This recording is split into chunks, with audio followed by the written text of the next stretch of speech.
Picture this, it's 1956 and America has discovered something it hasn't had in a very long time, leisure.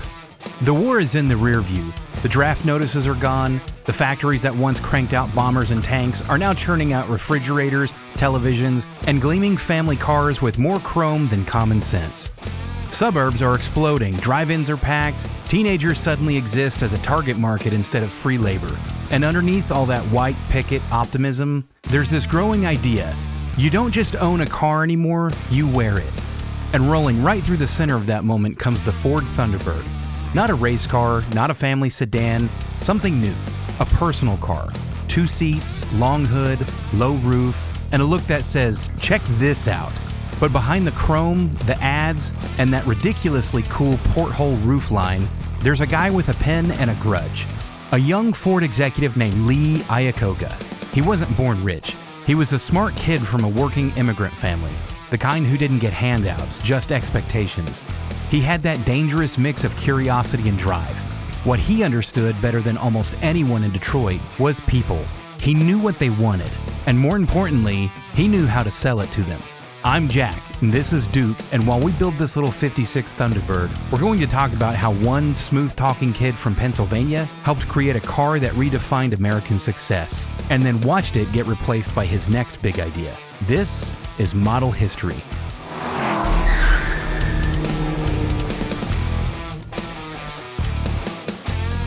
And how many hours of your life are you sacrificing for this model? All of them, apparently? So at this point, you're trying to move back into your mother's basement? That's unfair, Duke. My mom doesn't have a basement. Tragic. Dining room table it is then. Yeah, let's get back. Are you seriously still wearing the same leather jacket from the Bel Air episode? Leather doesn't expire, Jack. You've worn it for like 3 episodes. It's called continuity. It's called laundry. This is my style, Jack. Yeah, I guess to be fair, your laundry's just copy and paste. What's that supposed to mean? It's, right. Moving on.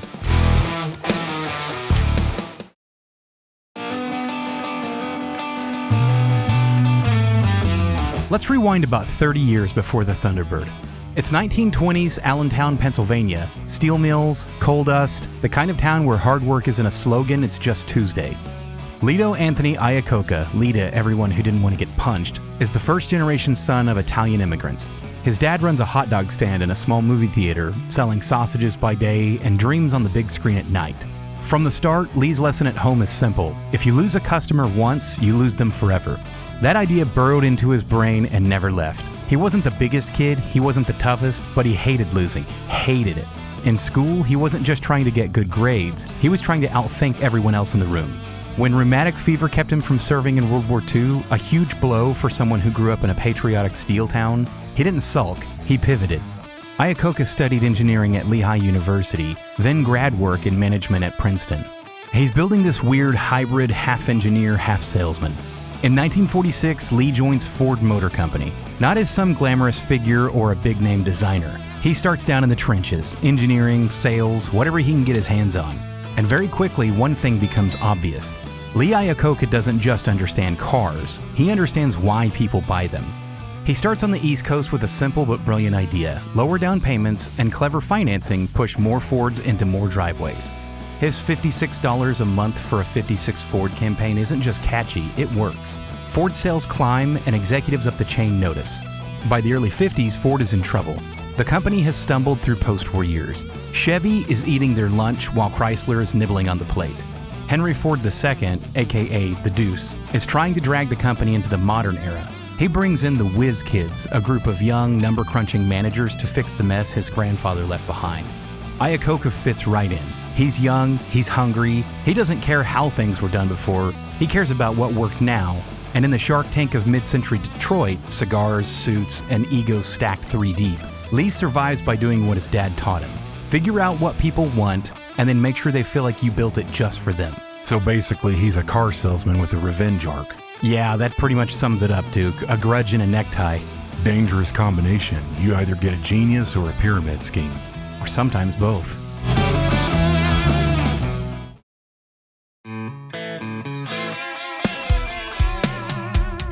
By the early 1950s, something new is happening in the American driveways.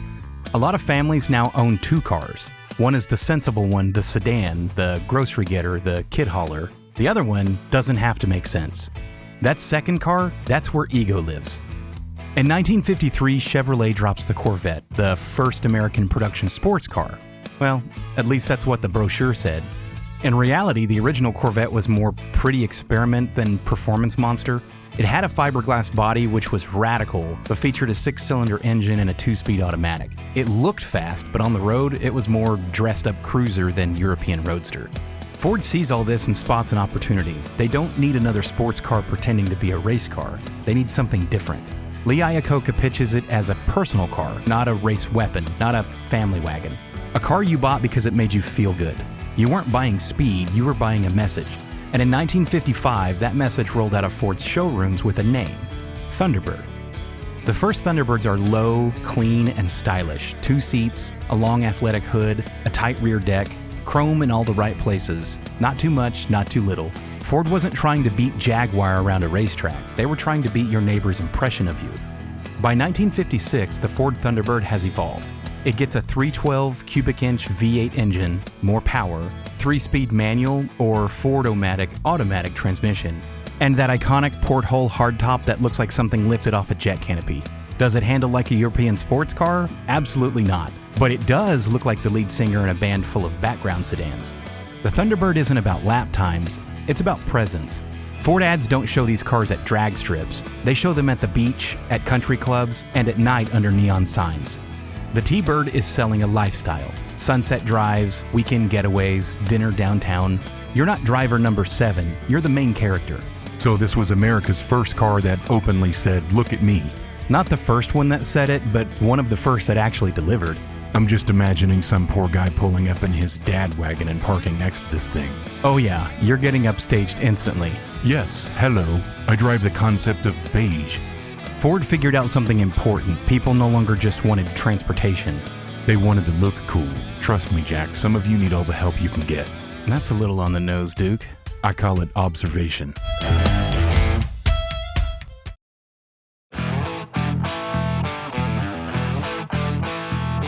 Here's where it gets fun. While Lee Iacocca is busy selling American ego wrapped in steel and chrome, Chevrolet has a secret weapon of their own, Zora Arcus Duntov. Duntov is a Belgian-born engineer with a wild mind and zero patience for mediocre performance. He looks at the original Corvette and in very professional engineering language basically says, this thing is all show and no go. He writes a now famous internal memo telling GM that if they don't take the Corvette seriously, if they don't give it real power and real capability, they're handing the future of American performance to Ford. That memo helps save the Corvette from an early grave. Chevy responds with V8 power, upgrades the suspension, and starts turning the Corvette into a real sports car. On one side, you have Duntov and Chevrolet pushing for performance, racing, European credibility. On the other side, you have Iacocca and Ford, who don't care about racing nearly as much as they care about something else, owning the American imagination. Ford doesn't need the Thunderbird to win trophies at Sebring. They need it to win status in the suburbs. The duel becomes less about lap times and more about vibes. Chevy's Corvette is aimed at the enthusiast with a weekend helmet. Ford's Thunderbird is aimed at the up-and-coming professional who wants to look successful pulling up to the restaurant. Corvette's ads lean into engineering, performance numbers, and sports heritage. Thunderbird's ads lean into sunsets, smiles, and people who look like they've never changed their own oil in their life. And in the mid-1950s, America votes with its wallet.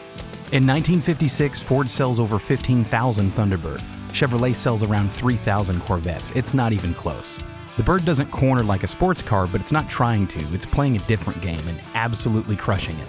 So Ford said, live a little, and Chevy said, don't forget page 47, problem 6. Yes? One says, I'm exciting. The other says, I understand tire compounds. Aha. I guess in 1956, more Americans wanted to be exciting than technical. Still true today. The Thunderbird was never the better sports car, but for a few beautiful years, it was absolutely the better story.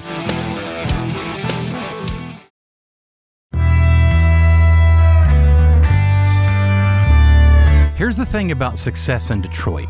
If something works, someone will eventually ask, okay, but what if we made it bigger? By 1957, the Thunderbird is a solid hit.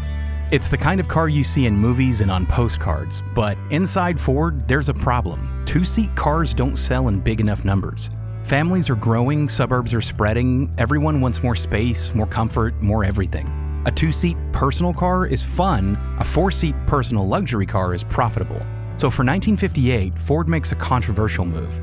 They redesigned the Thunderbird into the so-called Squarebird. It's bigger, heavier, 4 seats, more chrome, longer, lower, wider. Critics and enthusiasts howl, "This isn't a real Thunderbird anymore. The sports car is dead. The dream is ruined." Ford looks at the sales reports. Sales almost double. From Ford's perspective, the decision was brutal and correct. The Thunderbird stops being a sporty personal car and evolves into something else. An early template for the American personal luxury car. It's no longer about pretending you're a race driver, it's about feeling like a CEO, even if you're just middle management with a good parking spot. But while the Thunderbird is growing up and filling out, something else is happening in America. The late 50s and early 60s start to crack that shiny post-war veneer. Rock and roll gets wild, youth culture stops asking for permission, high school kids want speed, noise, and something that doesn't look like their parents' car. Chevy keeps fine-tuning the Corvette into a real sports machine, and the space between glamorous personal car and raw performance starts to widen. Ford needs a way to bridge that gap, and once again, they turn to Lee Iacocca. Wait, so he helps build this fancy grown-up bird and then realizes the kids don't want it? It's like when our kids loved something with us when they were little and then inexplicably hated it when they got older. Yeah, I don't have... Okay, we'll go with that. Basically, the Thunderbird was your parents' cool car. And if there's one thing teenagers don't want, it's whatever their parents think is cool. Tragic. That means the car's officially old. Yep, and Iacocca isn't sentimental, he's practical.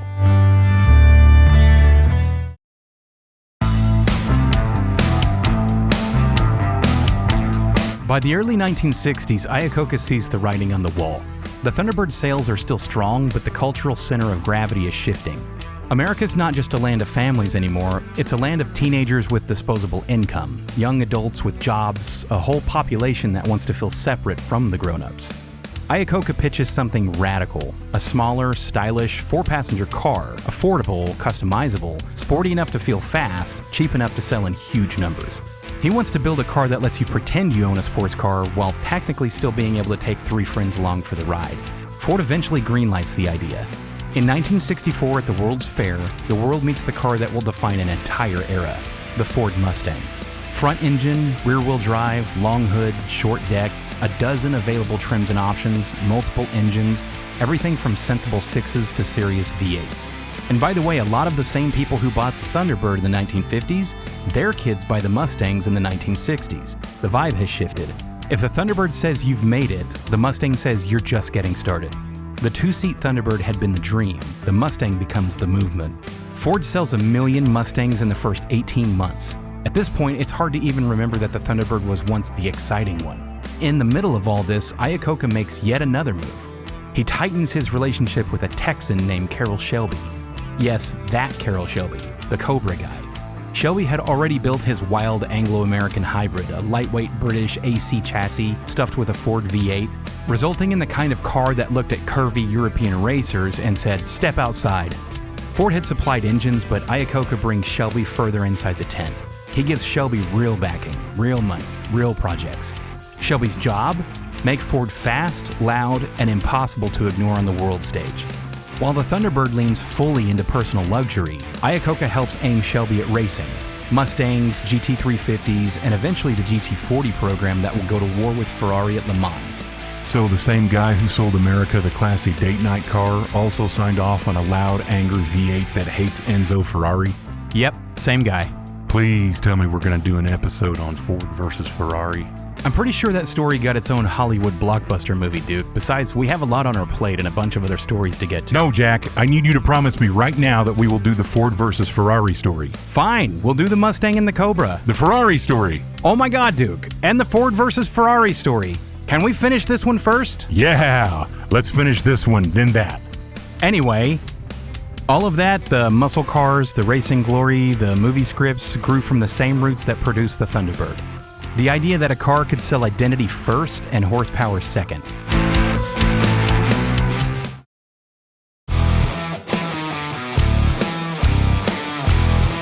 Lee Iacocca doesn't stop with Ford. In the late 1970s and early 80s, he leaves and then helps save Chrysler from collapse. He becomes a national figure, shows up in TV ads, writes books, and turns into one of the only auto executives whose name regular people recognize. He's part salesman, part CEO, part folk hero. He's involved with the Mustang, the GT40, the K-Car, the minivan, and even the bailout. But when people look back on Iacocca's early career, they always circle back to the Thunderbird. Not because it was the fastest car he ever touched, not because it was the most successful, but because it was the first one that proved his theory about American drivers. To Iacocca, the Thunderbird wasn't just a product launch, it was his first real proof of concept. He'd proven something Ford should have carved into the lobby. People don't just buy machines, they buy what those machines mean to them. The Thunderbird kept evolving long after the two-seat original disappeared. It became bigger, softer, sometimes stranger. It rode the waves of taste and trend all the way into the 2000s, when Ford briefly resurrected it as a retro-styled two-seat nostalgia piece. Some people loved that reboot, some people didn't, but everyone understood what it was: a memory on wheels. When you see a clean 56 Thunderbird glide by today, top down, white walls, that V8 humming, it doesn't feel like a museum piece. It feels like a postcard from a version of America that believed the future would always look like a sunny afternoon. Basically mid-century magic on white walls. Yeah, the kind that makes you miss a time you never lived in. Before the Thunderbird, cool was a leather jacket and maybe a motorcycle. After it, cool had a steering wheel and a payment plan. The Thunderbird's story isn't about racing or engineering breakthroughs or record-setting speed. It's about identity, about a country learning that the open road was more than freedom, it was a stage. And your car, that was your costume. Today, the Thunderbird is mostly retired to car shows, collections, and memories. The Mustang carries the sporty torch. SUVs and trucks dominate the roads where two-seat cruisers once reigned. But the idea the Thunderbird helped unleash, your car says as much as your clothes or your house, that never went away. Modern personal luxury cars, crossovers with big grills and mood lighting, performance trims on family cars, that's all the same DNA, a mix of engineering and ego. Would you drive a 56 Thunderbird, Jack? In a heartbeat.